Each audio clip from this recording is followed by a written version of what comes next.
అంటారు అన్నమాచార్యుల వారు. 64 కళల యొక్క నిధిక అమ్మవారు. ఈ పౌర్ణమి నాడు 64 కళలతోటి ఉంటాట చంద్రుడు. అందుకనే వాడిద్దరు కూడా ట్విన్స్. అందుకనే ఎవరైనా ఒక లక్ష్మీప్రదమైనటువంటి కళ ఉట్టిపడేటటువంటి ఒక స్త్రీని మనం చూసినప్పుడు చంద్రబింబంలా ఉంది అంటారు, ముఖాన్ని చంద్రబింబంలా ఉంది అంటారు.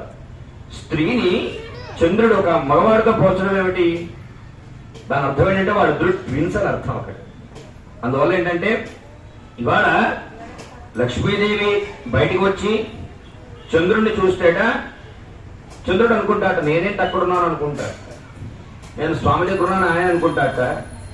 అమ్మవారేమో స్వామి ఇక్కడే ఉంటే నేను ఇంకెక్కడో ఉన్నానంటే వాళ్ళిద్దరు అనుకుంటారట.